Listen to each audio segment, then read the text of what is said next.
You are looking live from my apartment. I am Casey Halpern, and I'm thrilled to be joined by my good friend, host of the Early Read podcast, the number one college football podcast in the nation. That's what they're saying. How are you, my friend? I'm good. It's we got playoff baseball on the background, football in full swing. There's Wednesday night Cayusa. There's a lot going on. It's a busy season. It's good to come on, talk some shop, find some winners. How's it going? It is busy season. It's been quite the week, long and tiring so far. I got an engagement party tonight. Our good old friend, Mr. Wachtel. Mazel tov.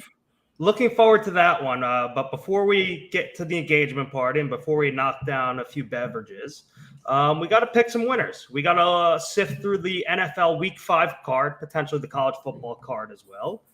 And we got to see where the winners are because it's been tough sledding for both you and I and in the Solari, Wallach, and Halpern syndicate text chain. So it's definitely been a grind so far to start the year. I can't seem to do anything right, which always hurts, but I also feel like going into the weeks, like I'm doing the right thing. I'm, right process. So I feel like these things are going to start to turn around. So I feel like the stream might be coming at a good time where you're buying me at my low. Look, we're due statistically. Yeah, I think so. But before we get into the Week 5 markets, we're at the quarter-way mark of the NFL season. What's your biggest takeaway so far? Not many good teams. I think O-line stink. Yeah, I would say defenses far ahead of offenses, like from a baseline macro perspective. But I mean, I watch these games and I think there's 5 or 6 like legitimately good teams that I could see winning a Super Bowl tops. Like I feel like, going into last year and the last few years, of course you have like your Chiefs and you have your dominant teams, but it feels like teams could make a big leap year to year, like the Bengals recently, or the Rams could really load up their roster. This year, it does not feel like that whatsoever. It feels like it's very top heavy, a bunch of very mediocre to bad teams. And then obviously you have like your absolutely abysmal team. So I think the gap between the elites and the mids is very defined this year. That's probably my biggest takeaway watching these games. I agree.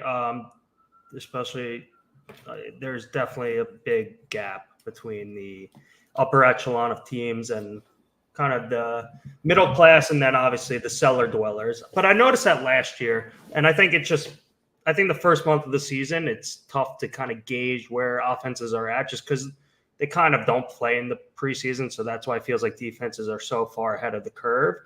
But it looks bleak for a couple teams, especially our New York teams, but for way different reasons, obviously. I mean, like I remember all summer people talking about like NFC South, like team is going to make one team's got to make the playoffs. But I mean, I saw so much like Falcons are like a sleeper team. Desmond Ritter's awful, and that's not a preseason thing. I told us, and I said we should maybe nibble on 150 to 1 to bet win MVP just for the fact that the Falcons might win the division. That's it. Awful. There's some awful quarterback play. And I mean, I'm not a big Jordan Love guy. I think the Packers have some talent, but Jordan Love isn't getting it done. I mean, the NFC, it's Niners, Eagles, Cowboys, who I think have some issues on their own. And then the Lions need to be in that conversation. I mean, that's it. Like I can't see another team even holding a candle to those 4 come playoff time. I agree. The NFC is a very, very, very weak conference. While we're on the topic of Desmond Ridder, I just want to just shout this to the world. If you have kids watching, maybe just earmuffs. Desmond Ridder's dog shit. He's awful. Awful. Absolutely terrible. And that will bring me to my next point. Add the Falcons to my card this weekend. Okay? Let's get into the week's games ahead. But I'm taking the Falcons -1, I think, -2. I gave it inside out of twos. There's a -2. Okay, I gave it out in the company Slack earlier. Add the Falcons to my card. I think Stroud looks good for the most part early on, but kind of has struggled under pressure. And Atlanta has a really good front with Onyemata, Grady Jarrett, and big Calais Campbell, who's still just a game wrecker at his age, which is astounding. So I kind of think he might finally face that early season rookie struggle in Atlanta. But Desmond Ridder should never throw the ball. Just mix in Algier and Bijan. He is an absolute horse. He's incredible. He's the best running back in the NFL, in my opinion. Just run the Texans into the ground. Ground and pound, baby. Old school smash mouth football on Sunday. Atlanta seems like super predictable where if they get up and into a positive game script where Ridder doesn't need to throw more than 20, 25 times, they're in pretty good shape and they could, kind of waltz and wash away a game. Whereas if they go down like that Jacksonville game, the Detroit game where they're down 2 scores early, like the game's over. There's no comeback in this guy. And I know, I guess they did it against Green Bay, but I don't think that's like a reliable thing. They need to get off to a hot start, and I could see it against Houston. My only concern is what's up with them traveling back from London after a short week, no bye. Yeah, I mean, layover. Last week the teams that did it didn't fare that bad. The only team I think that lost that came back from London after without a bye, I think was the Packers, and they lost to the Jets the week after playing the Giants.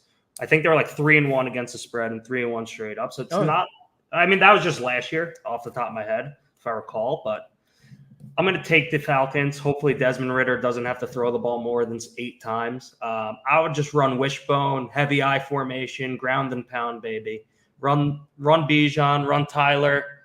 Hell, get CP84 back on the field. He could play some quarterback, a little wildcat. Yeah, right. Well, they could throw it into a wildcat package. All right, you want someone I like this week?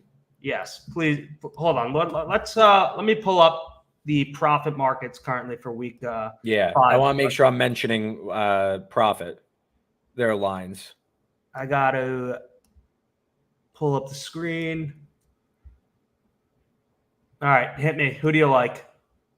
I like New England.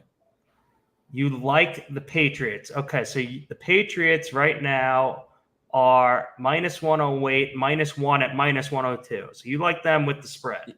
Yeah, no, I want them to. I think this game could be decided by. I think like limited points here. I want like money line. Just win the game. All right, so you're taking Patriots -108. Why? They've played arguably the toughest schedule of any team in the NFL this year, and I think you don't think so. Have you seen who the Jets played? Well, okay, one of the hardest schedules in the league, okay. And this is more of a fade on the Saints. I think Derek Carr, the shoulder looks bad. I think the offense is very hit or miss. It's Derek Carr outdoors. I think you're going to get a nice bounce from New England. I know they got smacked by Dallas, but Dallas has been wrecking all these mediocre to bad offenses anyway. So I don't know if that's something you could take with you. We're certain New Orleans is better than New England. Because this is saying that New Orleans is clearly better than New England. I disagree. I know no Matthew Judon, I understand, but I think that this New England team, it's not as bad as people are making it out to be. I don't know if this team is a playoff team, but I still think that this team is fringy 500-ish. It's better than it's been so far this season, especially on offense. That's fair. So it's more so just a fade of the Saints. Yes. The over-under is currently 40, as you can see here.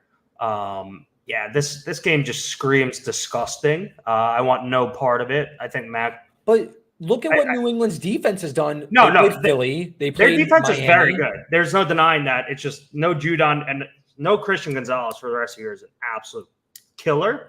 They got back J.C. Jackson for about 3 cents on the dollar after letting him walk. Great. Him get paid. Round of applause. Round of applause for him. That's 7-game tenure with the Chargers. Good for him. Just that's special bag getting right there by J.C. Jackson. That is unbelievable. I respect it. Look, the injury was unfortunate, but he was horrible before then last year. All right, so you like the Patriots. Okay. Let's talk some underdogs. And I'm eyeing I'm going to vomit on myself while I say this. I made a lunch bet with my colleague, Alex Nickel, who's pretty sharp, and a diehard Chicago Bears fan. Okay. I bet with him a lunch next week at the restaurant of whoever's wins choosing. I took the Chicago Bears at +6.5 for our lunch bet, and he took the commies, the C words. I want to vomit. It's going to be an absolute slop fest. It's just trash that I'm betting on, and Matt Eberflus is really just booking his one-way ticket out of town, along with Justin Fields and probably Ryan Poles, who, let me just unequivocally say, made one of the worst trades in recent NFL history, trading for Chase Claypool, the number 32 pick. But yeah, it's now my syndicate has moved this market. Yeah, you can't. Those 6.5s are still available on profit at -116, but everywhere else you look, you're looking at a 6 or 5.5. But I'm taking the Bears, and I'm going to vomit on myself while watching it. I like the Commanders like overall, but this feels like a pretty big number for a team like that to cover. Yeah, this seems like, I mean, like how much more is rock bottom? Like is like, but like it's a short week. I mean, they're secondary. They have so many injuries on the secondary, right? Like they're not even close. They're not even close to. No, it's really bad for Chicago at the moment in terms of the injuries. But I can't hate it though. Like a dog like that on Thursday night against a team that's not used to being in that situation. 6.5 is probably just. It feels like maybe too many points. I feel like it should be 4.5.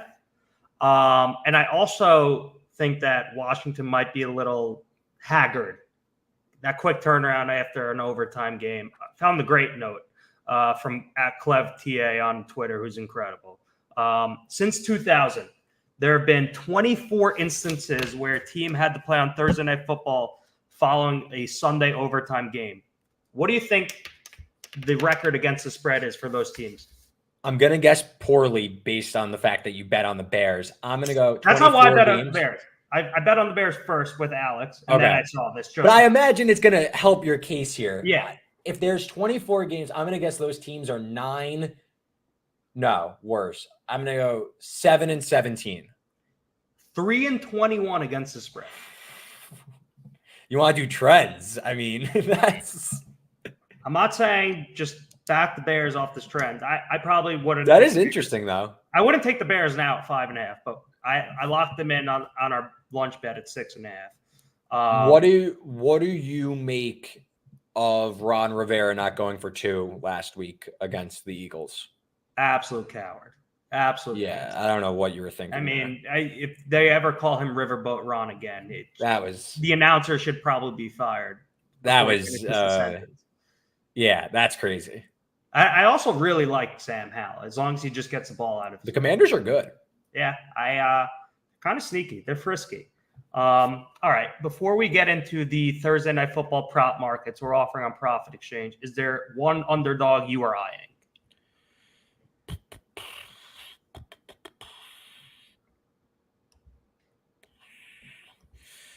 It's tough sledding this week. It's not great. You know, why can't Jacksonville beat Buffalo in London? Great. I took the Jaguars, so hell yeah. Okay. Why? I mean, first of all, it's like kind of a really skewed market this week. It seems like there's a lot of like short favorites on the road, especially. Yeah. So there's not like, I mean, I'm trying to like give out like something, a little juicy, but why can't Jacksonville beat Buffalo? I think Jacksonville kind of been on the wrong side of a few. Like I saw some numbers on like, drops. I think we're more competitive against Kansas City, just some red zone ineptitude. I wonder what Buffalo is going to be doing. The travel where Jacksonville has been in London for 2 weeks, that I don't believe has ever been done before. So we don't really know what's going on there. And I know Buffalo had this crazy game against Miami, and it looks like they are now this juggernaut, but it feels like quickly the tides are turning from where this team was quote unquote flying under the radar to now like, oh my God, Buffalo's back to the Super Bowl contender and the favorite, and Josh Allen's the MVP. Like, seems like a bit swift of a turnaround. I'm interested to see how they respond in London against Jacksonville. I feel like that game could be a little weird. I took the Jaguars.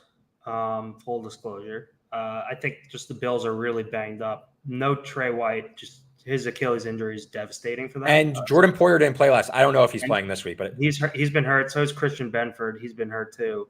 I mean, they're kind of just nicked up in the secondary, and I think just big divisional win coming off that against the Dolphins, in which they absolutely blew their doors off, and then going across the pond to Jacksonville, to London. No, I like it. It might as well be.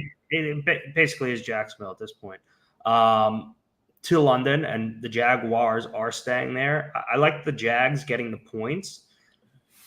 I mean, anytime you bet against Josh Allen, it's kind of scary. And the Jaguars do not have a good secondary in the slightest bit, so I'm a little bit just kind of holding your nose here. But Jacksonville's offense is due for a they bump. are. They should be. They got great weapons. They feels like they've kind of been they haven't taken the covers off the cars yet, if that makes sense. Like they got to unleash Kirk, Ridley, Ingram.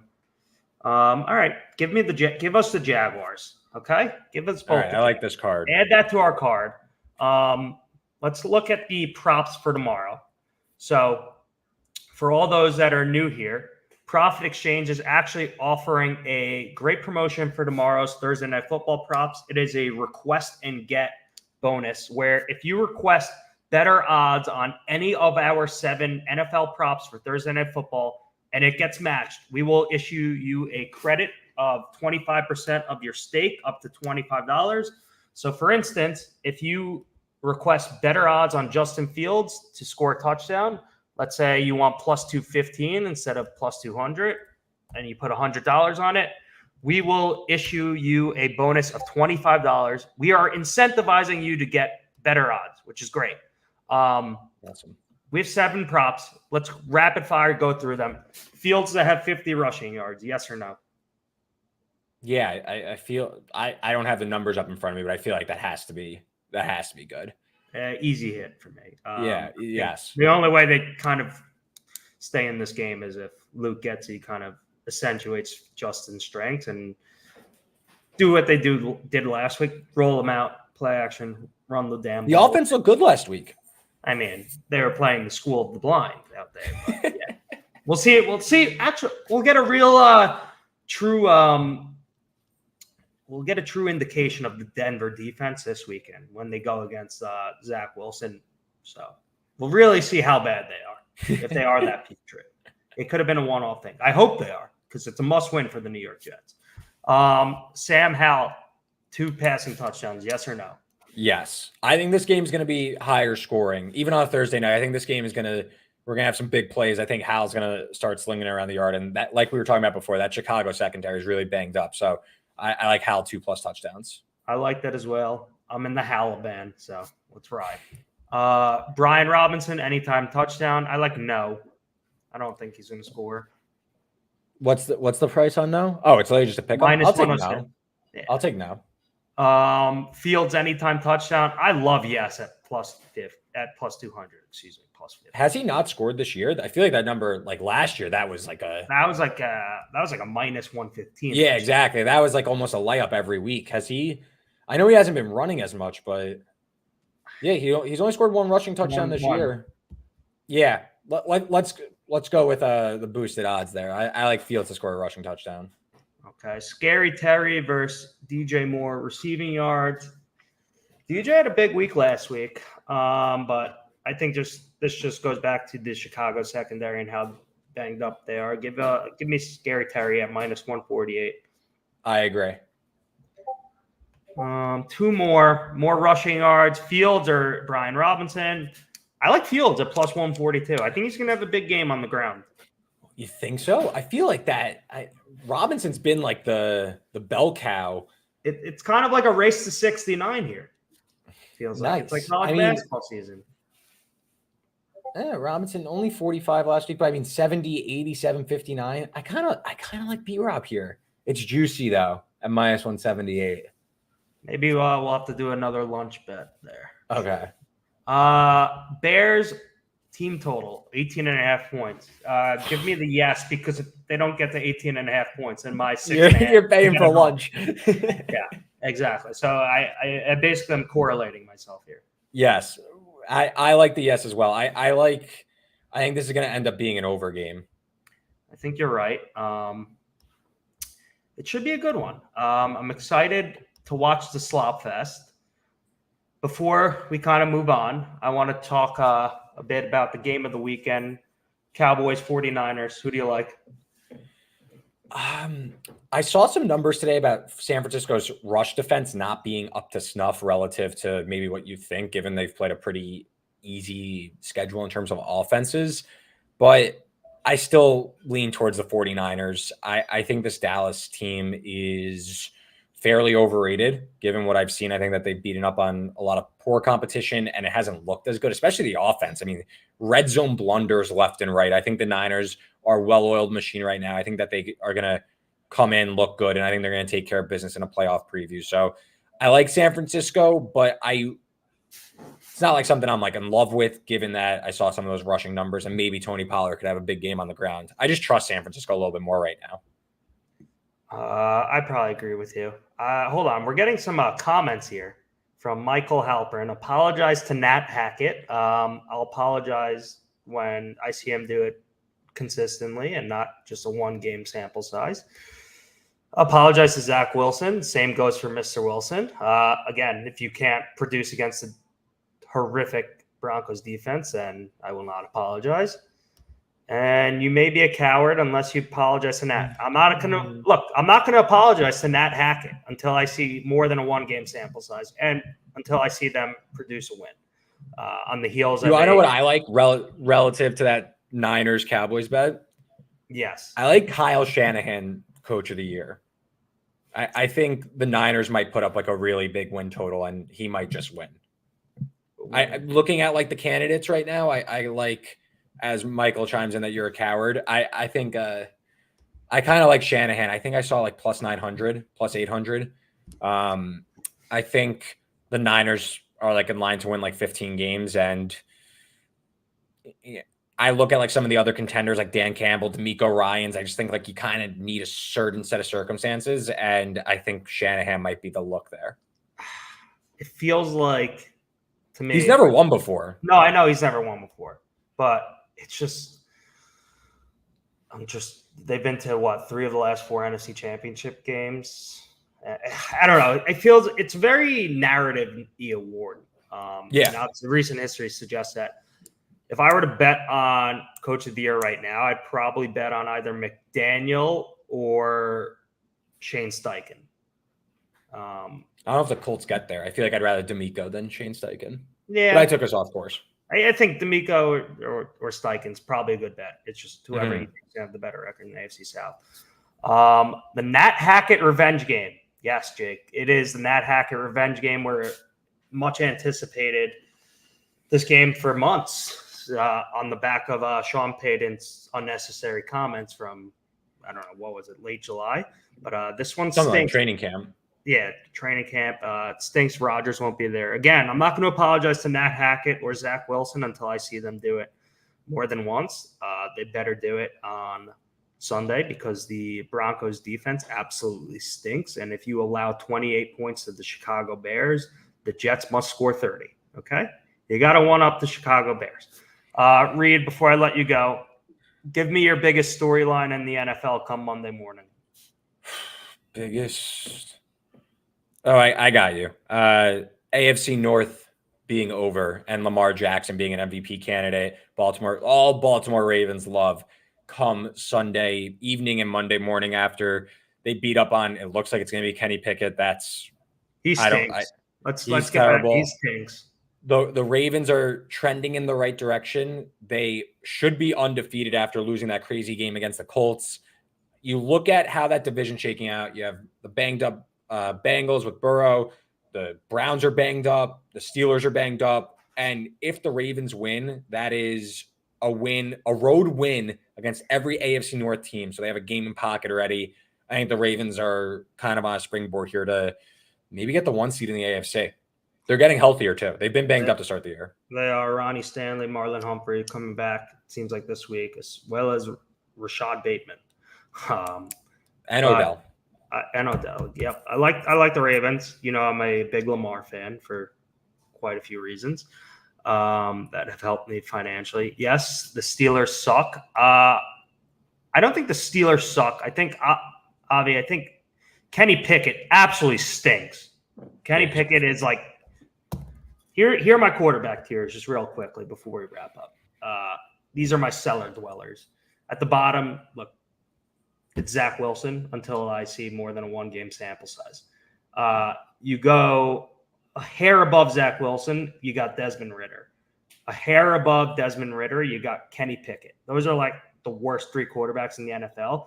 And then you got like Daniel Jones, also stinks. He's on the hook for $48 million on the cap sheet next year.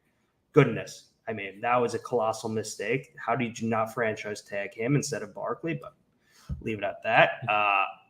There's some real bad quarterbacks in the NFL. Yeah. And unfortunately, our Jets and Giants seem like they'll be looking for a quarterback once again. All right. But before you go, what do you have to plug? Where can people find you?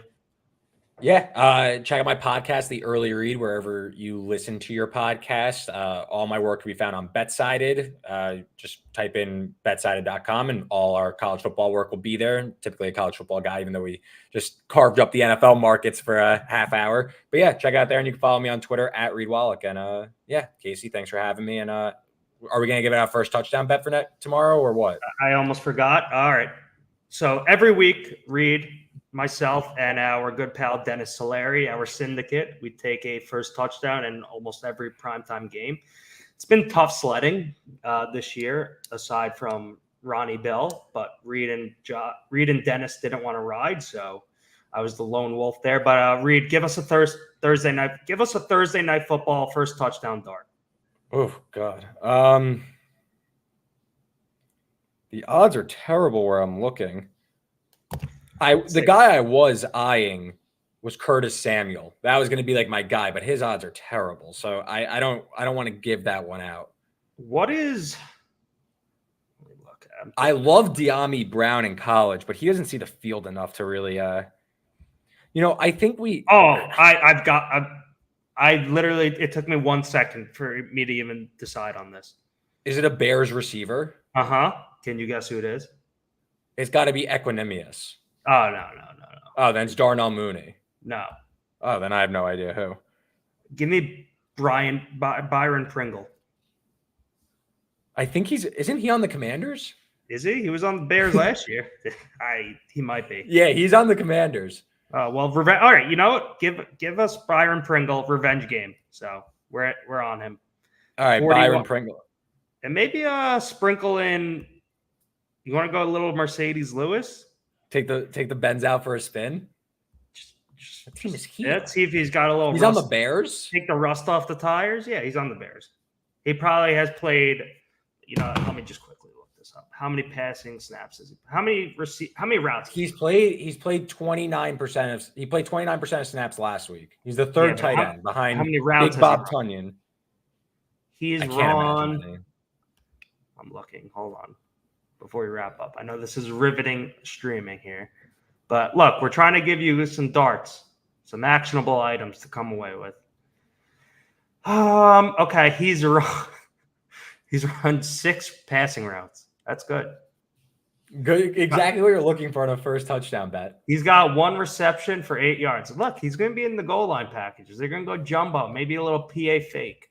I think you have to. I know we just took Byron Pringle, but I think you have to look at Bears. I think that's where the value is going to be, given that they're such big underdogs. But I don't know if the Commanders are going to run away. When did Byron Pringle become a Washington commie? Was I asleep for that this summer? Okay, well, Brian Pringle. I also don't hate Washington D. I wish it was better odds. That's 32-1. That's not terrible, honestly. For just field throws to the other team. Yeah. All right. We'll talk more about this. We'll give out our official play on Twitter from the Syndicate tomorrow. Thank you for doing this, and we'll chat soon. Of course. Talk to you soon, Casey.